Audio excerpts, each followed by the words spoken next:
As you just heard so passionately from Carol just now, this year's annual conference comes at a real special moment in time. You've also been hearing about the importance of collaboration. And as municipalities, we are keen to ensure that we can work together to overcome our current challenges, from the trade war, to housing, to infrastructure, to these terrible wildfires where I live, all to emerge us to be stronger. However, this moment in time should also come with some self-reflection. We shouldn't lose sight of the forest for the trees. Kind of an ironic statement this morning for me. What kind of Canada do we really want to live in? And what kinds of partnerships do we really want to build? The priorities we have worked towards, the opportunities we have in front of us to safeguard our prosperity and future are all vitally important. But the crux of all these efforts, it's reconciliation. Our history, our aspirations, they all demand it. And what is clear, that Canadian municipalities through FCM have made reconciliation a core part of our collective approach. And as an organization, we've taken steps to ensure that truth and respect in our relationships with First Nations, Inuit, and Métis communities are fully embedded in everything that we are doing. Indeed, since 2013, the Municipal First Nation Community Economic Development Initiative has helped dozens of First Nations and municipalities develop partnerships that establish and support their mutually beneficial economic development. And FCM and our partner organization, CanDo, help coordinate local action to address regional issues and build a more sustainable economy for all of us. Another part of advancing on this journey means listening. Listening to the proud communities that make up the Indigenous peoples of this land. It is their perspectives, their hopes and dreams for the future that must be heard loud and clear if reconciliation is to truly resonate among all the communities of this great country. With that desire to listen and with deep respect, I'm very happy to introduce in just a few moments National Chief Cindy Woodhouse Nepinak of the Assembly of the First Nations. As a daughter of Pinamatoong First Nation in Manitoba, a place I drive by on Highway 6, she has held the position of National Chief since 2023, becoming the youngest woman and mother to hold this position. Throughout her career, National Chief Woodhouse Nepinak has accumulated a wealth of experience advocating with the U.S. Senate, the Canadian House of Commons, cabinet ministers, and the Prime Minister's office to fulfill mandates from chiefs. She continues to advocate strongly for First Nation priorities, collaboratively with First Nation leadership to protect collective rights, treaty, inherent rights, title and jurisdiction, the right to self-determination, and all human rights. I cannot think of anyone better to give us that vital leadership perspective this morning within First Nations today and in our current political context of this world we're living in. So I would please ask you to join me in welcoming to the stage Chief Woodhouse Nepinak.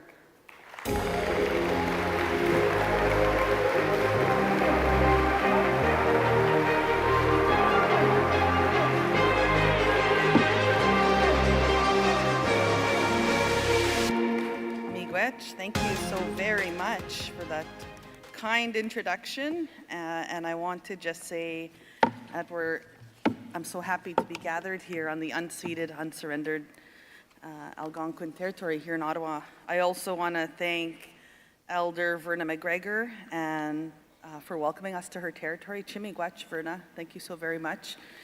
And thank you to Mary Nawagabo, for singing the national anthem. Thank you so very much.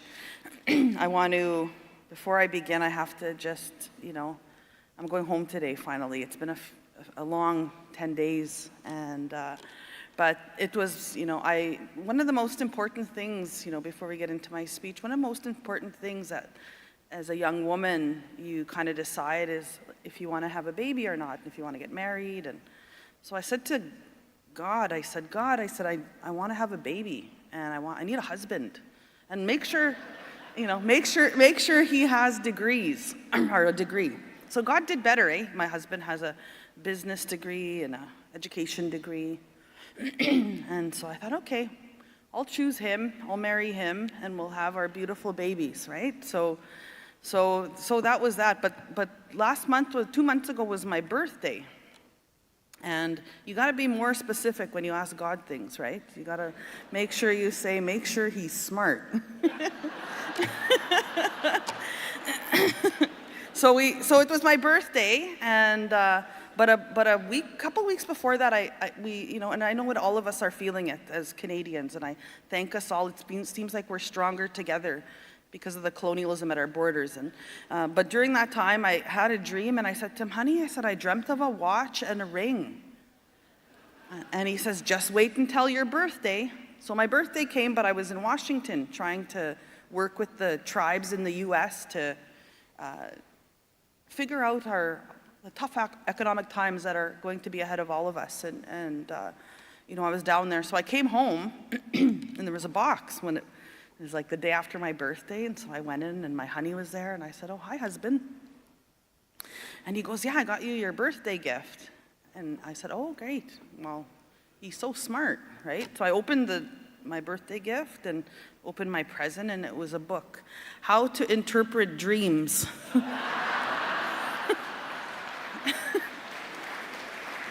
So he still owes me a watch.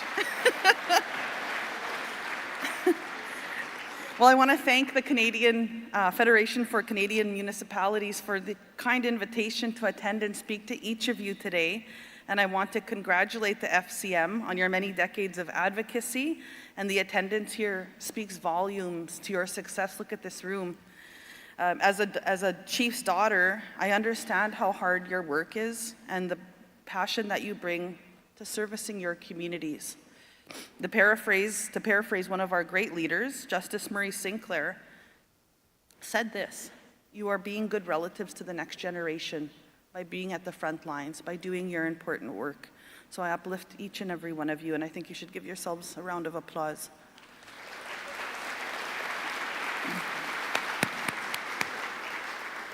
For those of you that don't know me, I am National Chief Cindy Woodhouse, and I represent the Assembly of First Nations. The Assembly of First Nations, we bring our greetings to each of you, and we represent 634 strong, independent First Nations from coast to coast to coast. And we are 1.5 million strong and growing. We're a fast-growing population. As a national political organization for First Nations, the Assembly of First Nations advances inherent and treaty rights through the co-development of policy, public education, and co-developed legislation. My role as National Chief is to advocate for First Nations priorities as directed by chiefs to protect those collective and inherent rights.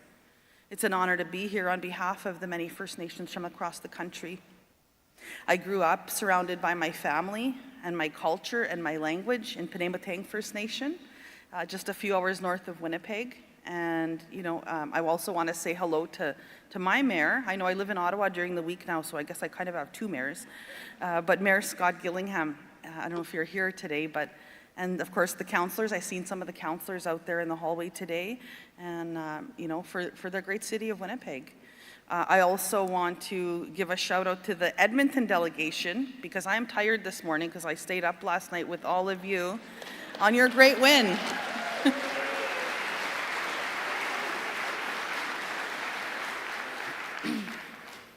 I was very blessed to have grown up with my loving mother and my father and my great-grandmother, who was, a widow at the time, and I had to spend some days with her. And I watched my mom, her white father, her and her Indian mother left her on the reserve, and, she kind of just went house to house until my great-grandmother took her in, and I lift her up she's beaten all odds, and finished her education degree, and then she finished her master's degree. And I said, Mom, you had everything against you. And then you married the chief's son, and you were looked down upon because you didn't have parents. But I'm so proud of her. And I also watched my dad lead as chief in our home community. And, he'd always stress the importance of the treaties. And the original treaty signatory was our ancestor, Chief Richard Woodhouse, who signed Treaty Number 2 in 1871. I see former Chief Dennis if you can just stand up, this is a Treaty 1, one of our Treaty 1 chiefs, very influential. Yeah, Treaty 1 and Treaty 2, and I'm so proud of you. I know that he's building within the city of Winnipeg the first, one of the biggest urban reserves, and so I'm so glad to see you here this morning. But without that gift of knowing where I come from, knowing that treaty was signed to create this beautiful country that we all share together, and being around my culture and my family, I couldn't be standing in front of you here today. I wouldn't have the confidence to do that if I didn't have a strong family and a foundation. And so before starting off today, we do want to say a word about the wildfire situation that's happening in our country. I'm hearing many reports, getting many reports in Saskatchewan, Ontario, Alberta, Manitoba, and so many First Nations are impacted.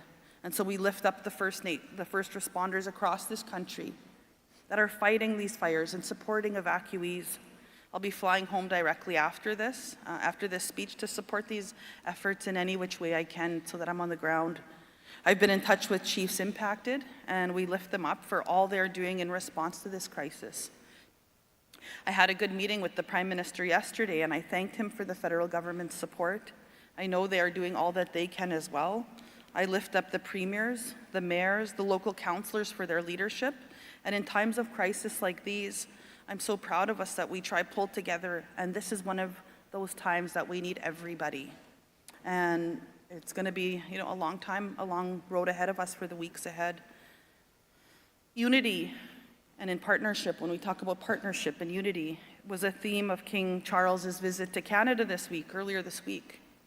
And so I speak to you today in that spirit of unity and partnership. Often when I explain First Nation governance to Canadians, people often ask, okay, so you're like municipalities. And some say that it's one of the worst things that you can say to First Nations leaders. And it's not meant any disrespect to municipalities. To me, it just suggests that we need to do a better job of reminding Canadians about how this country was founded, about the unique status of First Nations, of founders of this beautiful country. This reality is something you are all familiar with, because so many of your councils have taken up the Truth and Reconciliation calls to action. Your leadership is vital to the success of reconciliation and vital to the future success of this country, to make sure that we never go back. As we mark the 10th anniversary of the Truth and Reconciliation Commission's historic calls to action this next December, this is a good time to renew these efforts and measure progress. How far have we come? What do we have that's left that's undone? On common ground and prosperity for all, with an understanding that First Nations and municipalities are not in any competition for status, I would like to talk today about our common ground. One thing we have in common is Rebecca Alty, Canada's new Minister of Crown and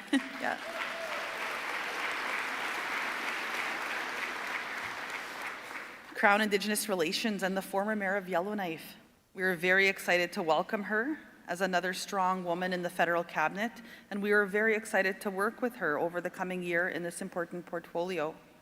Another place we have common ground is the theme of your conference this year, because it's about sharing prosperity. During the recent federal election, the Assembly of First Nations, we published a priorities document titled Prosperity for All. Besides fitting the theme of your conference quite well, this document was intended to be a helpful guide for the next Prime Minister, Cabinet, and Parliament. Among other things, Prosperity for All document calls for long overdue investments in First Nations communities that will unlock significant economic growth and keep reconciliation moving forward in a good way. We focused on economic reconciliation as more than a moral and legal obligation for Canada. It's a strategic advantage for future generations. That was true before Trump 2.0, and it's even more important now. So at this critical time in this country's history, it is more important for all of us to recognize that Canada's gross domestic product is generated off First Nations lands and resources. First Nations have inhabited these territories long before colonial borders were established, regardless of what the US president may think. These lands hold vast deposits of critical minerals, forests, and fresh water supplies that help sustain communities on both sides of the medicine line. Over the next decade, over $500 billion of development projects are forecast on our traditional lands. The benefits are measured in the trillions of dollars, but they won't advance without First Nations support. So we stand with mayors and councillors across this country in strongly condemning the imposition of illegal tariffs by the United States government. From the War of 1812 and throughout Canada's history, First Nations have bravely fought for this country when it faced a crisis, and now is another one of those times, and we stand with you. Another thing First Nations and municipalities have in common is that we don't always see eye to eye with the federal and the provincial governments. First Nations are experiencing this again with the introduction of sweeping new laws related to the development of large natural resource projects. In particular, we lift up BC municipalities and BC chiefs that have been calling out the provincial government for their overreach in this regard. The same is true for Ontario. We heard the Ontario government say this week that the only people opposed to their proposal were radical environmentalists.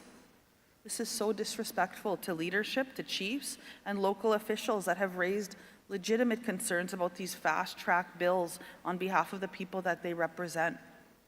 First Nations are growing increasingly concerned that BC and Ontario model may be going national.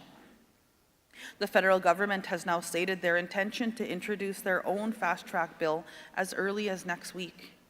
First Nations have not seen this legislation, so we will have to wait and see the full package, and we're waiting for that. With that being said, we are concerned about the limited information that we have seen so far. We do not believe the best way to beat Trump's colonialism is more colonialism here at home. Sadly,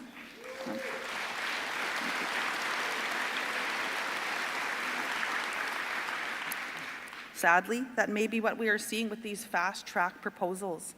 We met with the Prime Minister yesterday and have promised to provide a more formal response to the limited summary that we have received to date.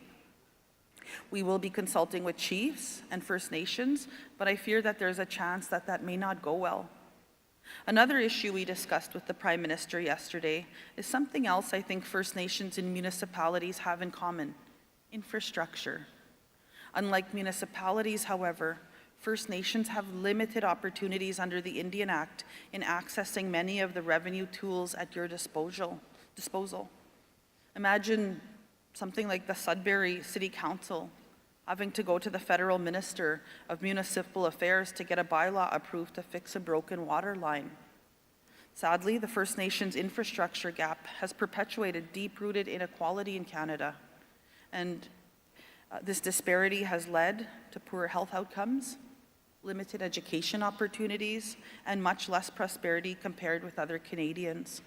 So the benefit of addressing this discriminatory gap cannot be overstated. As we see in too many Canadian cities and communities, your government often pay the price when federal and provincial governments fail in their responsibilities to First Nations. Too many people sleeping on your streets are our First Nations, our brothers, our sisters, our mothers, our fathers, who have lost their identity, their connection to their community and their culture. Too many are victims, and you could ask them this, probably 99% of this, are victims of the racist child welfare system that picked up right where residential schools left off.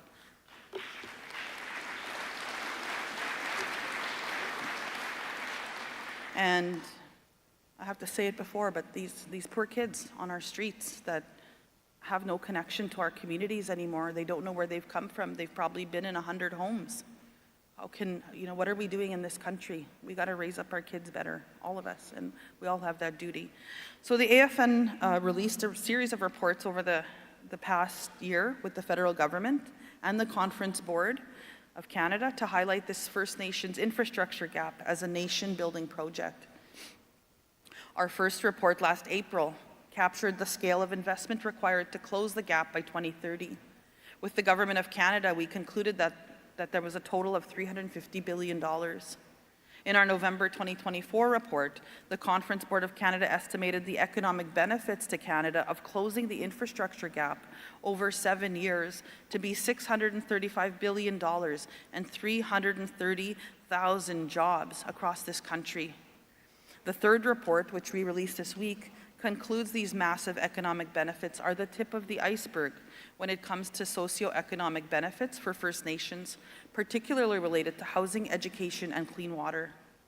Poor housing conditions pose serious health risk to First Nations, and according to the 2021 census, First Nations are 4 times more likely to live in crowded housing than other Canadians, and 6 times more likely to live in a home that needs major repairs. So we welcome Prime Minister Carney's commitment to get Canada back in the business of building houses, but to be successful, they must reflect First Nations perspectives from the start. Access to clean drinking water is another key element of this report we released this week. Inadequate access to housing, water and sanitation systems have been long-standing issues. Prolonged advisories create significant chronic health conditions and erode trust. They often lead to First Nations seeking unsafe alternatives even after boil water advisories are lifted. It is a shameful situation for a country as rich as ours. All Canadians will benefit from increased productivity, reduced rates of illness and disease in First Nations communities. So in conclusion, we welcome the new government's interest in building much-needed infrastructure in this country. However, if the government's vision for First Nations infrastructure is focused exclusively on accessing natural resources on First Nations territories, they have another thing coming. The Prime Minister,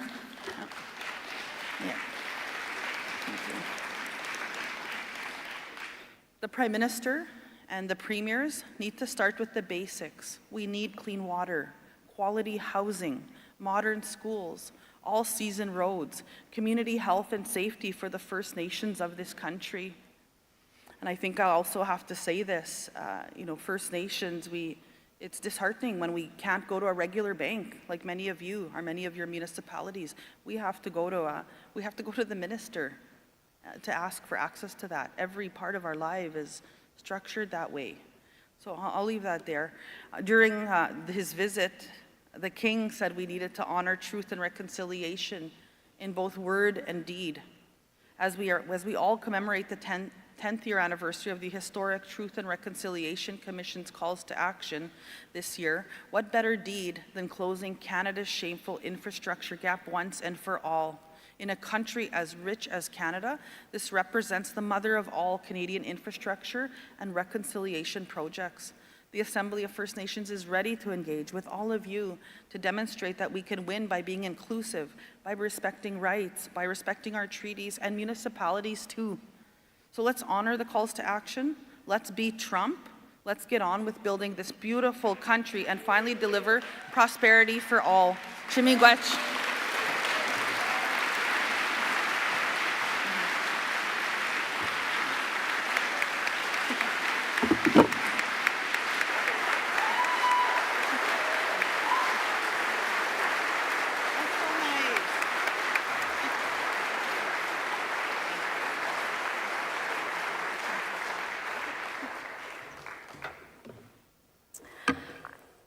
Thank you, Chief, for sharing your knowledge